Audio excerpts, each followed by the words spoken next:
simple question, is Hollywood racist?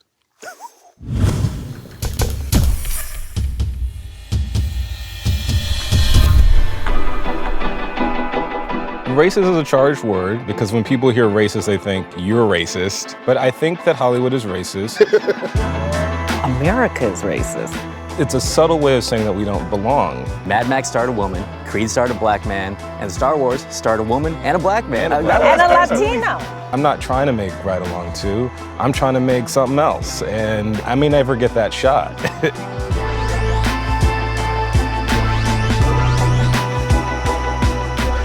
Hi, I'm Mark Bernard with The Hollywood Reporter. Today, we're going to have a conversation with Justin Simien, Stephanie Allain, Alan Yang. For the second year in a row, there were no acting nominees of color. There's been a bit of an outcry, both on the internet, in conversation. There was a thing. People were, okay. And people want change, clearly. But is the Academy the place to look for that change? Like, is that the problem or the symptom of a problem? It's definitely a symptom of a bigger problem, but I do believe, I was just saying this before I worked in publicity, before, I was a filmmaker officially. I know how these things go. I know it's about the campaign, and I know it doesn't even necessarily reflect upon like what was the actual best film, best performance of the year.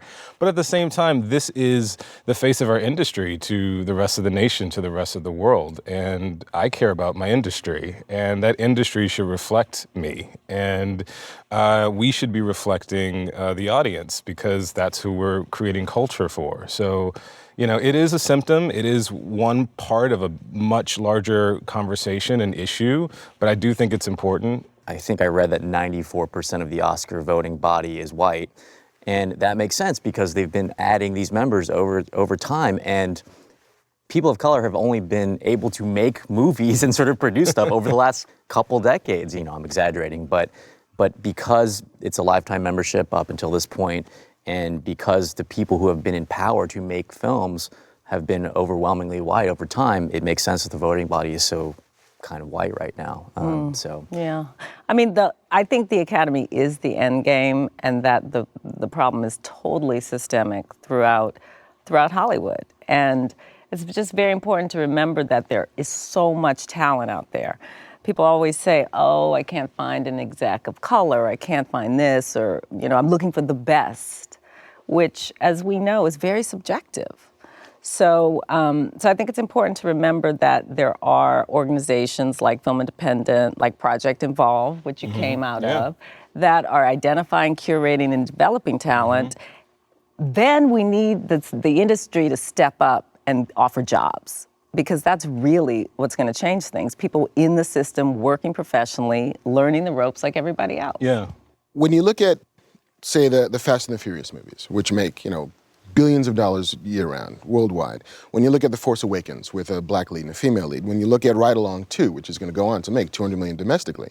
So why are the Oscars so important when we talk about diversity, when there is absolutely a section of Hollywood that is putting faces out there, that is giving people work on a bigger scale? Like, more people will see those movies than will ever see Room or Brooklyn. It's because the Academy Awards, that's the pinnacle. We've all grown up with that. We've watched the awards on television. We've dreamed of accepting the award, right? Yeah. So I think it is really important because it is, like Justin said, the face of the industry to the world.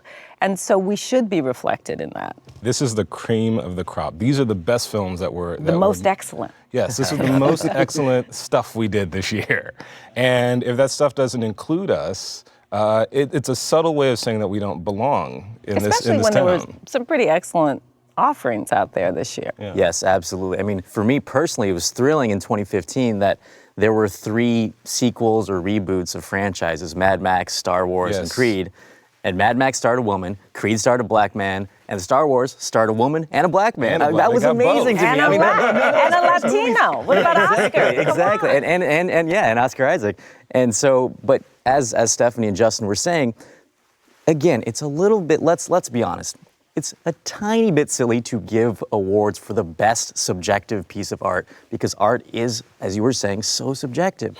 But the thing we're trying to get across, I think, as people who are talking about the Oscars and talking about why the nominees are all white, when you're selecting what the best piece of art is, it's often something that you feel connects to you or relates to you. So when the voting body tends to be in their 60s, again, and not to criticize older voters, it's just things that you often respond to art that is about people like you or a story that you really, really relate to. So that's why it's really important to have executives at the studios who are actively looking for things that reflect them, right? I mean, that's what's happening at the studios. And Boys in the Hood was my first movie.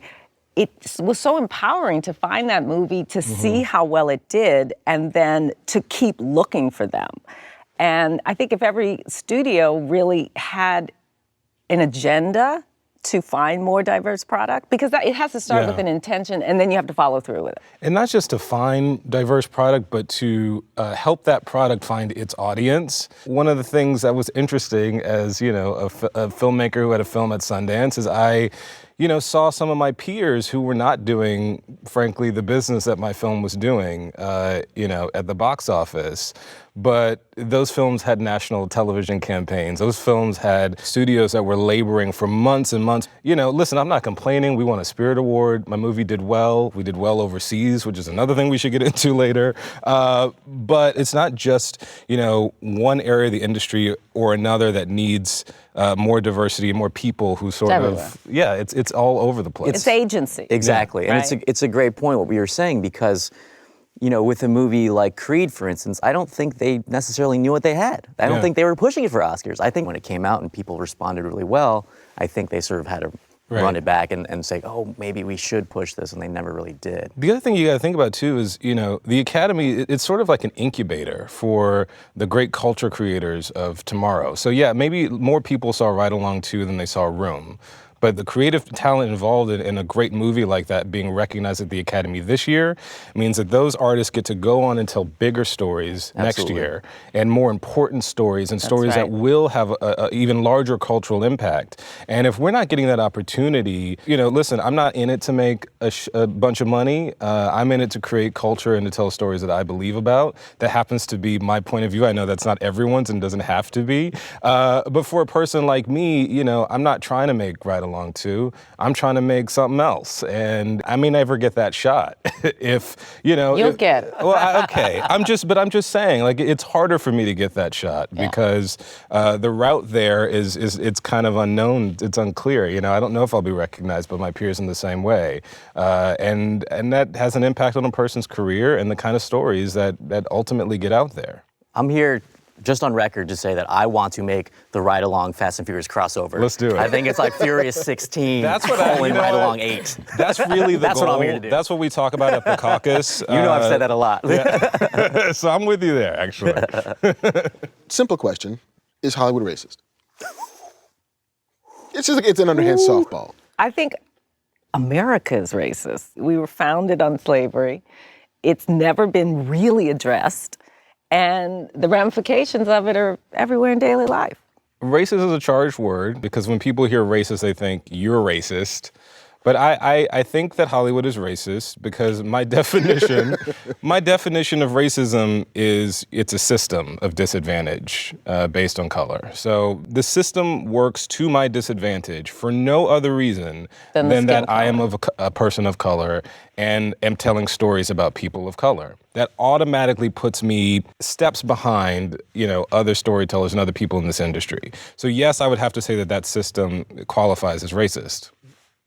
And that doesn't mean like that executive over there is racist. It just means that this is a system that is racist, that is set to put certain people at disadvantage. And I think the same thing is true for women and Black women. Yeah, people of other sexual orientations and gender identities. Yep. Yeah, the system is set up for you not to succeed. It just is. It's not necessarily people being willfully racist. I learned this while we were hiring for our show. A lot of it comes down to who's in your circle. Who do you trust? Really does. And a lot of times, if you're a white person, some of your circle is white. And it's just like, because in general, in the film industry and the TV industry, those people in power have been white over time. Again, it's just going to take time for that to change. It's really systemic. It is systemic, just throughout the culture. And it's different than bigotry. Like, I don't know a lot of bigots, like out and out bigots in Hollywood. Just want to say that. Because I think a lot of people get caught up in that conversation and start talking about reverse racism. Right. And racism against white people. We've seen a couple of Oscar recently winners say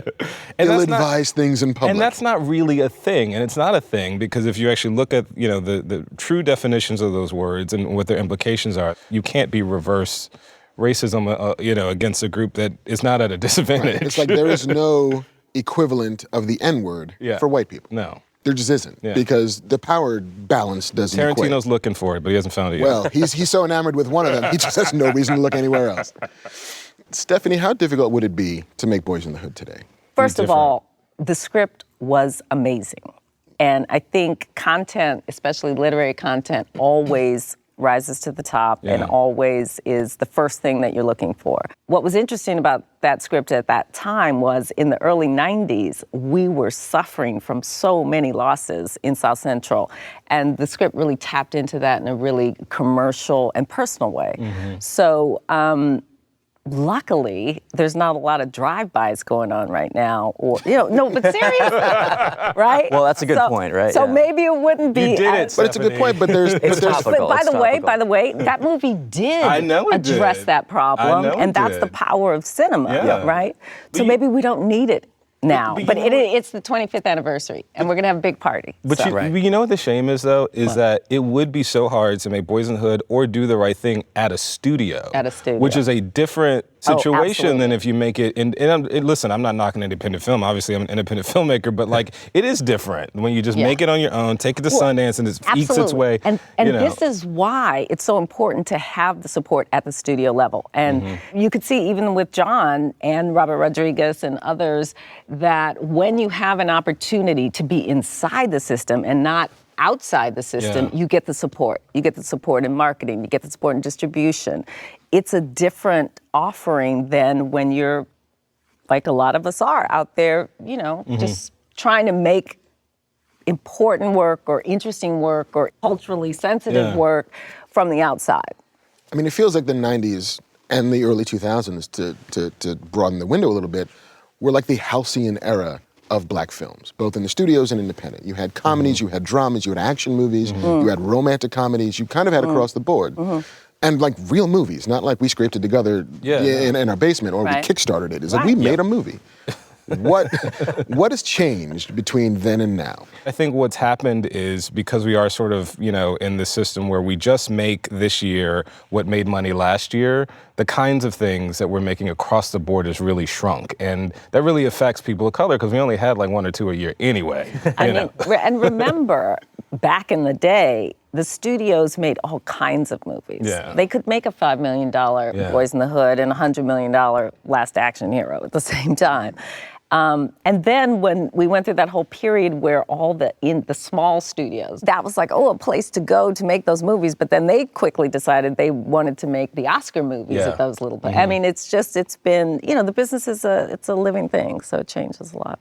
When you look at the kind of movies today, by and large, that get minority protagonists, that aren't your Fast and the Furiouses or your ride-alongs, that are sort of awards-targeted films, they tend to have to be about the most amazing person of that race who's ever lived. It's got to be Martin Luther King. It's got to be Solomon Northup. It's got to be Malcolm X. But when you look at the movies with white protagonists that are awards movies, it's just a white person who did a thing. It's like... You said it, I didn't say it. A white lady who invented a mop. It's a white dude who fights a bear. It's a white dude who wants to be a white lady. It's a white lady who loves a white lady. It's a white lady who lives in Brooklyn. I'd love to hear David O. Russell's response to that. But I mean, listen, they're great stories. I love the log line, white lady invents a mop. I'm there. But how about the fact that the movies that have black protagonists who actually do accomplish a lot, those movies are less awards movies than the black folks who are doing what stereotypically people have made movies about black folks doing.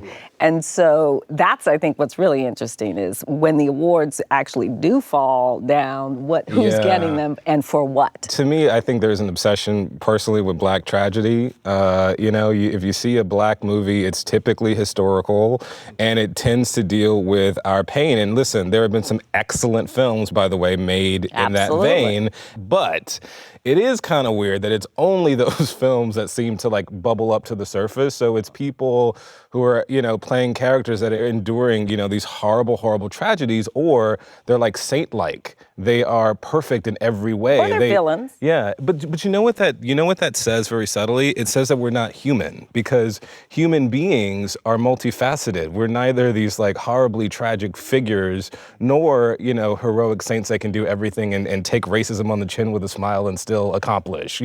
We're something in between that. I want to see, people of color get nominated and win awards for playing human beings, complicated, interesting people. Yes. Not just like one or the other. Absolutely. And just speaking from a non-white and non-black perspective, what Aziz and I would talk about in our show all the time, and we did an episode about it, is for Asian and Indian people, we're decades behind even the black culture. It's so true. That We was an awesome episode. We don't even have lead characters. Yeah. And so when we made Aziz the lead character in the show, and we made the character based on me, one of the lead characters, it just didn't exist. Yeah.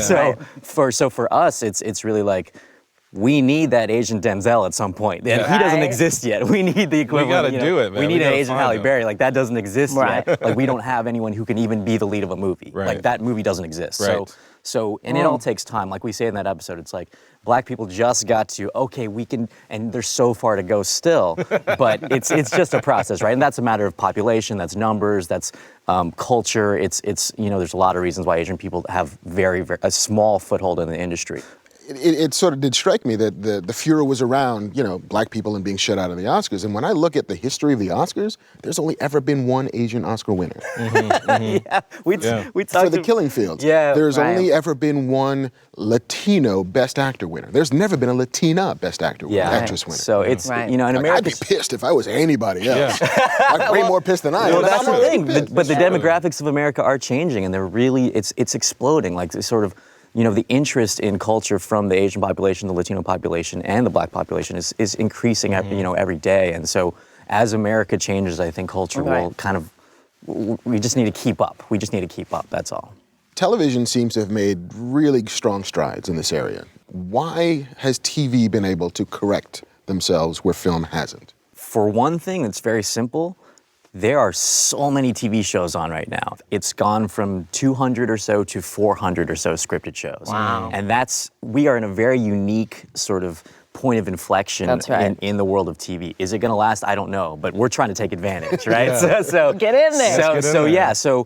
And you're able to tell these sort of mid-range stories, like you guys were mentioning earlier. They're not really making those mid-level movies. And so the movies that Aziz and I were talking about a lot when we came up with the show were those 70s comedies that had weird, ambiguous endings. And we were talking about Shampoo and The Heartbreak Kid and The Graduate. Yeah. And if you look at the box office for the inflation-adjusted box office of The Graduate is literally, it's one of the top 10 movies of all time. Yeah. It grossed more than, it literally was like on the level of Star Wars. Look up the numbers, it's staggering. But even Star they don't make Wars, those. was an aberration. Like, Exactly. no one wanted to make that film. I mean, it sort of famously, opened on 2 screens, and like when, created the blockbuster because literally like they didn't know that people would seek out this movie and go see it.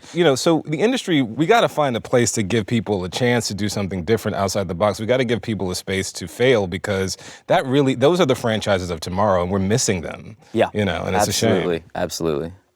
I also think the TV business is a little more flexible, because I feel like the business of making a movie, there's 1 or 2 models that are constantly at play, and in TV, like, the models are all over the place. Making a show for a network is completely different than making a show for Netflix or Hulu or HBO. The economics of making a show are different, and they're able to take more chances. But there's also, I think, in TV, the economic pressure on the networks to respond to, things like Blackish and Fresh Off the Boat and Empire. I guess there's a reflexiveness that they can have that movies can't, but still, you've got to think that somebody in some corner suite will say, hey, maybe I should do that over there. Yeah, like, these guys are making a fortune. That's true. Yeah. Why aren't we doing this? Even if you made a $5 million film, to get that movie out into theaters, it's going to cost you $20, $25 million just to make a blip on the radar. P&A, so you don't have that problem with TV. Yeah. Every year, speaking of Sundance, you see this crop of movies that come out of there. These daring, bold, strong movies from diverse voices, that win Then what awards. happens? Then what happens? Like, what doesn't happen between movie A and movie B. Well, here's just a quick tidbit. When Ava took Middle of Nowhere to Sundance, and she won, the movie won, and Bradford won for the amazing photography. Best director, best No cinematographer. agent called her. Yeah. Yeah. How does that happen? That's crazy. It's crazy. It's crazy. Yeah. It's like, oh, we'll see your next one. It's like, Hello. I just wanted.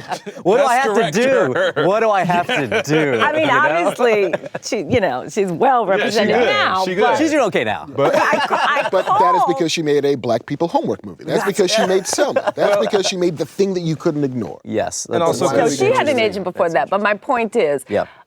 white guys get scooped out of Sundance It's true. like that, and all And of no a sudden, shade, but it's like, here's Jurassic Park. You know what I mean? I'm just, no shade, no shade. I mean, Right. talented, You know, talented filmmaker, people. but it's there- not there the are same. And I different. honestly think it's that thing we were talking about earlier, where it's not malicious necessarily. It's just you. It's just you they don't connect to think, these they stories. just don't You think connect of to- it. yes, they don't that's think right. of it. They Because don't it's think, not your oh, experience. That's right. Ava won Best Director. Let's try her out for. They don't think it's like, No. oh, she's a black woman. No, okay, she'll so just do more of that. Is Harriet? Do we have the rights to Harriet Tubman? Like, what are we gonna? You know what I mean? It's like that's how people think, and it's messed up, man. But it's the truth. Yeah. I mean, part of me, when I heard that Ryan Coogler was going to do Black Panther, part of me was super excited for Ryan Coogler. Like, you go, you do that, you be Yeah. that guy. Right. And then part of me was sad because I feel like there's a world in which he could have become, and maybe still can be, but had Spike Lee's career, where I make a dozen movies that are about me and my experience and what I feel in the world and my path towards navigating through society. I was saddened that that wasn't on the But he table may for him. do that. He might still He do that. may do that with Black Panther. He could. Black Panther could be That's the one interesting. superhero movie that ever gets an Oscar nomination for reals. But, they're not like, we made shiny things, we made it loud. But, I worry about, given the Hollywood's high and low, that we only make tiny movies and giant movies, that it smothers voices. Yeah, I wouldn't worry about Ryan. I was about to say Ryan ain't gonna get got. No. He might. If he were here, he might say, "I'm going to make that. Then I'm going to make whatever. This might be Right. that movie, and I The one might for me, use the that one for that. power." Yeah, exactly, Ryan's where it's gonna. like- I believe that Ryan is going to forge a path that is different than other black filmmakers that have come before him, and we're going to be saying, 30 years from now, oh, are you going to be the next Ryan Coogler? Because Right. he's gonna. He's not Spike. He's a Dude, different he's so guy. young, It's too, totally man. He's different. got- And Yeah. he took Creed, which was a white franchise, and made it his own. Yeah. Right? So I think he's going to do that with Black Panther, too. Yeah, I do too. Fingers crossed, because I'm a nerd, and so I want it to be what it needs to be. He's gonna do right by us. When you guys were first breaking in and got your first representatives, what kind of advice did they give you? Did they channel you down roads that you felt comfortable with? Or was there you should do this because this is what they want you to do? I mean, listen, Charles King was my first agent. And, Charles King, before he started Macro, his own production company, was a very powerful agent at WME. And I never felt at WME like I was being put into a box. Like they were sending, and God bless them, they were sending me scripts that even I knew I didn't have a chance, getting. There was, I never got told, do what you have to do to get to the next level. And I'm very grateful for that. But see, this is a perfect example. Yeah. It was Charles. It was Charles. It was Charles absolutely had an Charles. agenda to look out for other folks Yes. that look like him. And I benefited from that. And, sorry guys, but I'm still working, so. I was also at WME. I wrote a pilot a couple years ago for NBC, and it was about a relationship between a guy my age and his dad. And I wrote it to be white people. I wrote it to be because I was like, that's who am I going to cast in this? Right. I was literally, who am I going to cast? Right. Like, how is it going to get made if it's about me personally? Oh, and okay, that makes me seriously, really and so we made, I'm not saying the pilot was good. It probably wasn't that great, but when we ended up doing Master of None, we did an episode called Parents, and Loved it. it was about me and my dad and to Aziz put and his that dad. story And in, yeah. we cast Aziz's dad, and we cast a dude who looks like me and a And guy who Netflix looks like was my cool dad. with that. Yeah, and Which is pretty amazing. And the scope of that episode ended up being so much greater than the scope of the pilot I was writing, and more ambitious Wow. and sort of more honest. And people responded well to it because I think it was very personal and specific. And But I just, it took time for me to even be comfortable with it or to believe that it could be done. Yeah. So, But we got lucky too, because Yeah, I have absolutely. friends who, I can't believe what their agents have told them. Yeah. People will just be chopping up. They're like, they told you to take that or else. Like, what are you talking? How? Because there is this sort of like fear. You only got so much time before they let you get away with this job now. So take what they give you. There really Terrible. is. But that's a real thing. Yeah. That's a Terrible. real mentality that some people have, and it's they're well intentioned and they want their client to work, but I find the advice dubious at Right. times. What were your personal inflection points? The moments when you realized that the game was rigged and not in your favor? like how soon? I knew into- from jump. I didn't know. I did not know. I didn't know. Tell you the truth. I mean, when I read Boys in the Hood, I thought, this is so great. Everybody's gonna love it. Yeah. I approached it with that beginner's mind and just barreled through. So sometimes it's good to be dumb. I knew because I had been to enough industry panels and, I'd heard enough from people of color and, positions above me, telling me how hard it was. But making Dear White People, there were many points along that journey where, like, what I thought I knew was, like, reinforced in my body so I could never forget it. It starts with certain questions like, well, do you think there's an audience for this? And if there is these supposed smart black people out there, like, do you think they'll, like, is there enough of them? And will they come to the questions like that? And then you get into trying to finance the film and you get told, well, since, these independent films are all based on foreign sales, 90% of the investors that we would normally introduce you to, like, automatically won't even open up your proposal. Like, you can't even consider, this group of financiers that everyone else can consider. And then, when the movie is coming out, it's the same sort of cycle over and over again. And that's kind of when I knew, this was rigged, because I knew that if I was telling a personal journey about white people and I was white and I was telling my own personal story and, it was the same movie but about something that made sense if I were white in that alternate universe, I don't think the struggles would have been as real. I don't. In fact, I know they weren't, because I looked at my peers and I saw what was happening for them in their Sundance movies. It made it very clear to me I'm a different kind of something in the eyes of these people that are making decisions. You were just talking about the international market. Given that China is the now biggest market in the world, why is Hollywood not making Oscar bait starring Chinese people? Like, you can make movies about white people doing regular things, awesome. Why not make movies about Chinese people doing regular things that will also travel around the world? Mark, I gotta go make that movie. Right. What are you doing? I hadn't thought of that. Man? But like, do executives even think that way? And if they don't, why don't they?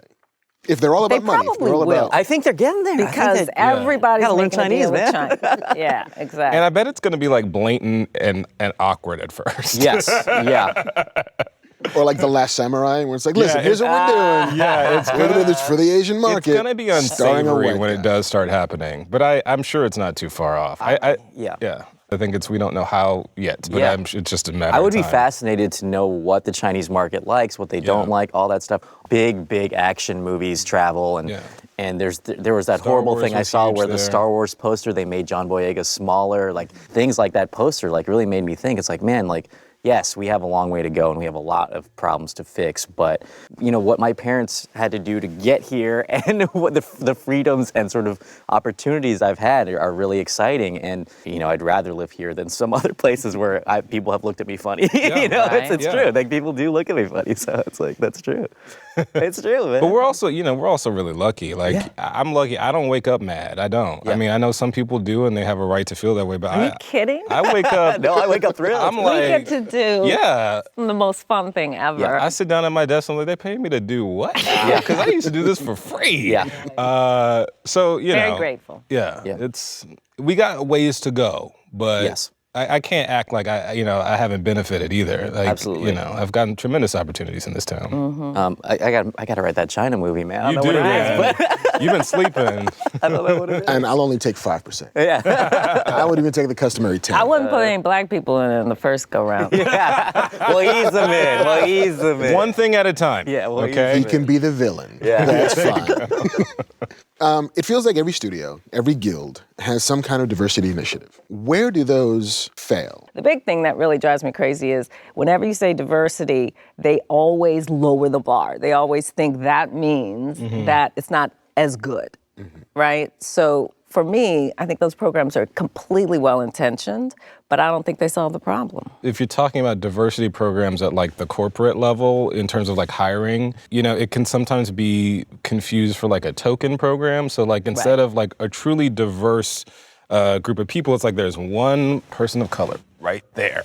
And that person of color is doomed because there's so much expectation on that one person to deliver the black audience or to deliver the Asian or whatever that person was hired to deliver, that they end up making creative compromises that they wouldn't have to do if they weren't the only one. I'm not You're even saying executives, like a black executive at a studio? I'm talking about a hypothetical black executive so that no one accuses me of throwing any kind of shade. Right. But like a hypothetical black black executive, because the studio is making mostly white product, is going to want to go find that white product. Right. Right? Or find only product of color, black project that looks like the one that made money last year. And Right. so that's Or the only that. one that continues to get through. All these other stories are not going to want to take a chance on it because they're the only one. Right. And they can't fail. And that is I think being an executive, is very stressful, but that's a kind of pressure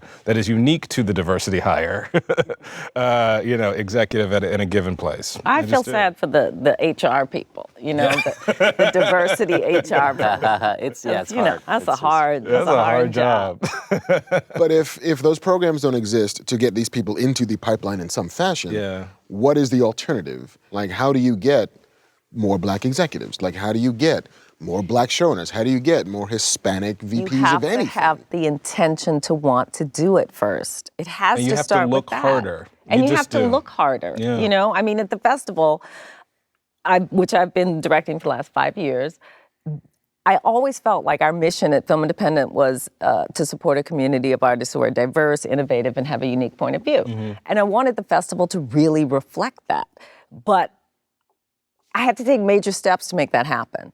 And in the 1 year where I populated the festival with people who believed in that and who wanted to do that, the numbers went crazy. I had 40% of the films were directed by women, over 35% directed by people of color, but that's because we said we wanted to do it, and then we took the steps to do it. And it wasn't like, just find any black thing or anything directed by women. Find great things. It's find great things. Yeah. That's the thing. Find great things. It doesn't do anybody any favors please. when it's like, this is here because it's black and it ain't good. It doesn't do anybody any favors because everybody, it hurts us. Everyone walks away from the experience going, we won't let them have that again. That's totally true. And so it can be done with the right intentions. I think you guys are right. So I had a tremendous, great experience on Parks and Recreation, and that was created by Mike Schur and Greg Daniels, who happen to be white. Yeah. But when they were hiring both the writing staff and the cast, they were very, very good about, we want the staff to be 50% women. That's what we're trying to do. You have to set your goals. Yeah, That's set what the I'm goals, saying. and if you don't meet them, Diversity you don't meet them. doesn't just happen. Exactly. And it really comes across in that show. Yes, and Aziz and I talked about this so often. We it were doesn't saying feel like a token show. We it feels like, we wouldn't want to make Master of None just to be a minority show. Yeah. We want this to be good, and one of the reasons why it's not horrible is we had a lot of training. We learned from Mike and Greg. And professional. Exactly. That's and right. we got to work on that show for years and years and years and watch people who are good at their jobs Can we erase and the learn from them. word minority? I know, I hate it's that the worst word. It's so pejorative, It and is. it's not even going to be true. Yeah. You know? I know, but then it'll be fun, right?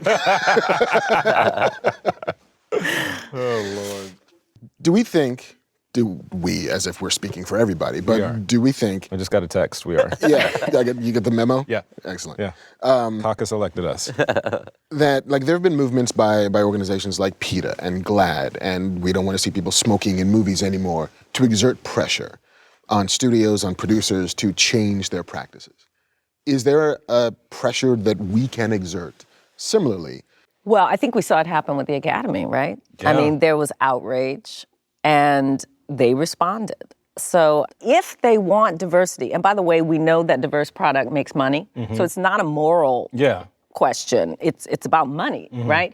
If they want to have their product be more diverse and be more authentically diverse, then they have to say that, number Yeah. one, and then they have to follow through on it. You know, you talk about like a pioneer like Spike Lee.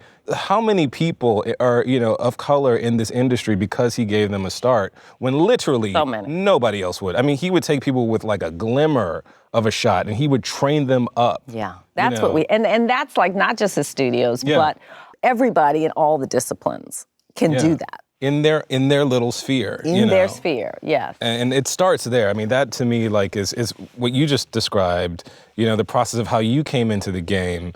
A lot more of us on this level need to commit to that in our spheres and commit to that being, we talk about, it's all important to us at brunch, but when we go and we start making decisions, Right. we have to carry Follow over through. and make it happen because Right. that will change Right. the industry You have in a to few walk the talk, generations. or it doesn't work. And I think it's multi-pronged too. It's like we need to put pressure on that end. And the other thing that we can do is make things that explode expectations, Yes. right? Yes. I want to see someone Make great, exactly. great things. I want to see someone make a black sideways. I want Yeah. to see someone make an Asian no country for old men, right? Like We let's are. do it. Let's We're do it. doing that. So let's just see those movies, right? It's Yeah. like let's Yeah. see those movies. That's Let's very not- exciting let's just because do there's it. only one black vineyard, family vineyard in Okay. Napa. I can't believe you're actually. Now it sounds like we set this up. slugging. Now it sounds like I know, we did it. I just made that up a second ago randomly, and you're making it. It's happening. Gotta It's take your happening. shots, Alan. I'm glad. Listen, guys, I don't know if we can do better than Black Sideways. I don't think we can. I'm What just talking saying. about. I don't think we can. That's going to be the height. Is a boycott the most effective way to make a stand on this? Like, people are beginning to talk about it. I won't go to the Oscars. I won't do this. I won't do whatever. Here's the thing. America's great. You can do whatever you want. You know what I mean? For me, I prefer to work inside the system. That's the way I've done it most of my life, except for when we go off and make Dear White People or Hustle and Flow on the side. But yeah, everybody should feel free to, you know, do what they think they need to do to push the needle. Yeah. I'm not gonna boycott. I want to see what Chris Rock got to say. I do too. I also, you know, it's not that you can like go to the Oscars. It's not, you know what I mean? It's Like, not are you like- going? Yeah, I didn't get the invite to boycott in the first place. That's Like, right. I That didn't was my like get my favorite thing. Academy invitation. I'm just ripping it up. No, it's not an option for me to go or Right, not go. right. I'm There's like, a really? watch, I guess. I'm a watch I mean, though. but I gotta for see real. Yeah. What? No, but for real, if your movie that you love Yeah. isn't up there, are you gonna watch? Are you gonna be less inclined to watch? Well, the That's like a funny- natural boycott. Well, you know what I what? mean? You talk about natural boycott, but they found a correlation between people of color as award nominees and ratings. Of course. And the ratings dip when there aren't. Given that we also talked about art being subjective, Yes. how much can we interpret the lack of color in the acting nominations as racism versus I just didn't think that was good enough? Well, first of all, you have to pop the movies in. It's an honor system. Right. So when you get your batch, what are you going to pop in? Yeah. I think that if a lot of the Academy had popped in, Creator had popped in, Straight Outta Compton, that perhaps they would have voted for it. But you can't vote for what you don't see. There are some amazing performances, particularly in Straight Outta Compton. It was incredible. And I'm sorry, it's interesting that, you know, the screenwriting gets nominated. So clearly, like, somebody saw the movie and thought the movie had merit, but didn't think that the people of color involved had anything to do with it.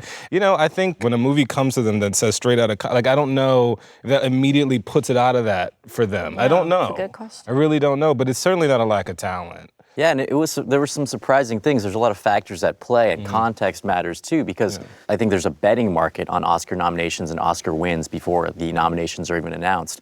And before the nominations were announced, I believe the favorite to win Best Actor was Idris Elba. Wow. And he didn't even get nominated. He didn't even get And I nominated. think he was something like 6-1. I could be wrong with the numbers, but Right. and he's Right. amazing in that movie, obviously. And the movie He's is shot incredible. incredibly. The movie's incredible. It looks great, but Carrie again, killed it's a it. Netflix I know, movie. every time. Does that factor into it? I don't know, but it was just that was just surprising to me. I can't say I was surprised.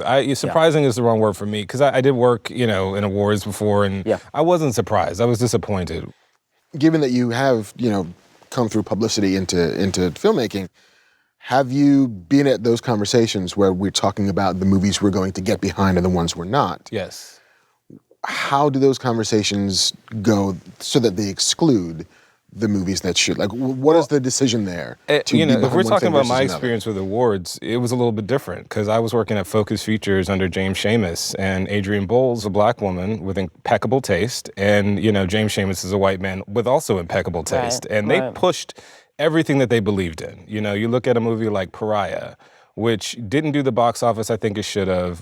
You know, was a little under-discovered because I think the movie is excellent. But they pushed the hell out of that movie, and they really tried.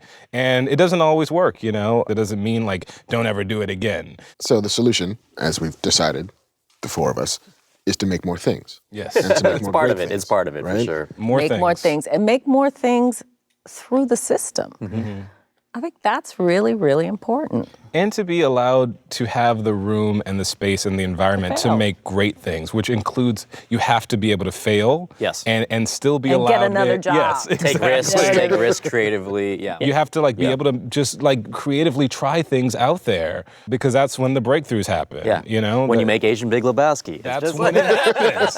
And you know, That's when it happens. you And guys whether read Malcolm Gladwell. It takes Yeah. 10 years, you know, to be a master. You need to work that whole time. it's true. It's true. And oftentimes, you know, when a movie about people of color doesn't work, you know, well, we tried. Yeah. No one involved works again. You know, Whoa. it's sort of, It's amazing. Yeah. And we all feel it. Yeah. It's like, yes, we all feel it. All of our little projects like, oh, Yeah. shit. but then when something like Compton happens, Yeah, we yeah. get the love from that too, It's which true. is great. It's true. Yeah. Well, thanks everyone. This has been a fantastic conversation. Mark Bernardin for The Hollywood Reporter. See you at the Oscars.